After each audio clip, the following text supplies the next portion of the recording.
All right, let's talk about strategy. We hear that word all the time, right? In business, politics, you name it. But what does a good strategy actually look like? Well, it turns out it's a lot simpler and way more powerful than most people think. You know the scene. The annual corporate strategy retreat. There's a slick video, maybe some dramatic music. The CEO gives a big speech. There's a colorful release of balloons. It all feels very important. But then everyone goes home and absolutely nothing changes. This is the classic sign of bad strategy. It's all show and no go. And this gets to the heart of the problem, really. What most companies call strategy isn't strategy at all. It's more like a delusion. It's a jumble of buzzwords, big dreams, and wishful thinking that completely avoids making any tough choices. So you've got bad strategy on one side, it's just fluff, it's mistaking a goal for a plan. Think about Lehman Brothers saying their strategy was to increase its risk appetite. That's not a strategy, that's a wish. But good strategy, it's refreshingly simple. It's just a coherent, logical response to a specific challenge. It's not the destination, it's the map. And you see these hallmarks of bad strategy everywhere.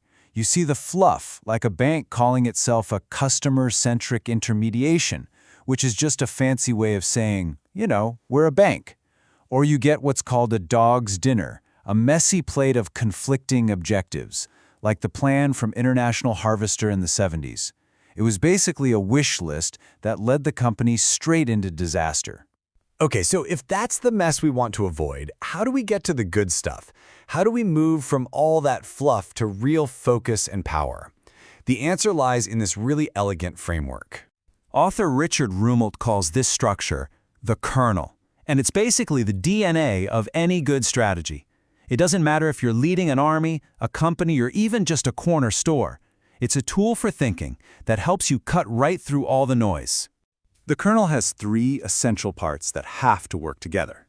First, you need a diagnosis, what's really going on here. Second, you need a guiding policy, what's our general approach going to be. And third, you need a set of coherent actions. What are the specific, coordinated things we're gonna do? Let's break those down. So let's start with that first one, the diagnosis. Now, this isn't just about listing your problems. A good diagnosis explains the why behind the what. It takes this huge, complex reality and simplifies it by focusing on the most critical aspect. A great diagnosis zeroes in on the crux of the issue. It answers the question, what is the one thing that if we can change it will unlock everything else? It's about finding the pivot point, the place where you have the most leverage. And the difference is huge. A weak diagnosis just states a symptom. Our schools are failing. Sales are down. Okay, but why? A strong diagnosis gets to the root cause. When Lou Gerstner took over IBM, the weak diagnosis was that IBM was failing. His strong diagnosis was that the company wasn't using its single greatest strength, its ability to integrate complex systems for customers. And a powerful diagnosis can change the world. In 1946, U.S. diplomat George Kennan didn't just say the Soviets were a problem. He diagnosed the nature of the challenge. He said, this is an ideological struggle, not a typical political one. That single insight, that diagnosis, became the foundation for America's guiding policy for the entire Cold War. So once you have that clear diagnosis of the problem, you need an overall approach to tackle it. That's your guiding policy. It doesn't spell out every single step, but it points everyone in the right direction. Yeah, think of it like a signpost, or maybe a North Star. It's the how that follows the what's going on. For Kennan's diagnosis of the Soviet Union, the guiding policy was simple: containment. For Wells Fargo, it was using their huge scale to cross-sell more products to existing customers. It creates a clear path. And the key here is that the policy has to flow directly from the diagnosis. It has to be the logical response. If you're Gerstner at IBM and the problem is you're not using your integration skills, well, the policy becomes leveraging those skills. Or look at Stephanie's market. The diagnosis is she has two very different customers. The policy is to pick one, the busy professional, and that simple choice makes every other decision easier. But look, a brilliant diagnosis and a clever policy are totally useless without this third and final piece, coherent action. These aren't just random tasks on a to-do list. They are the coordinated, focused actions that give the strategy its punch. It's where the rubber meets the road. And to see this whole kernel, diagnosis, policy, action, all working together perfectly, let's look at one of the most famous naval battles in history. It's 1805.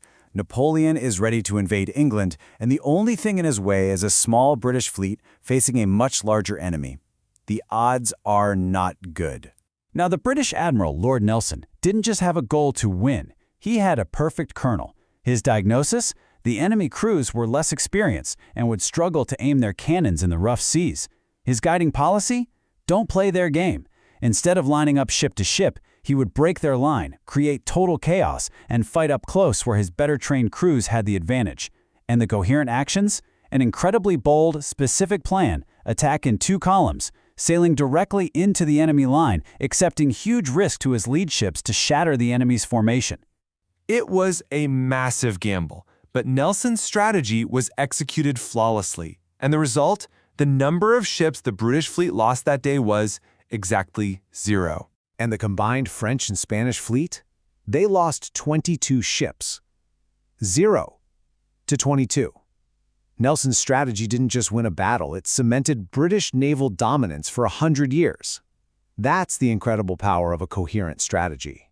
And this framework, diagnosis, guiding policy, coherent action, it's not just for admirals and CEOs. It's a mental model any of us can use. It's a way to cut through the fog of a complex problem and focus our energy where it's actually going to make a difference. Ultimately, being strategic is about one thing. It's about being less short-sighted than you normally are.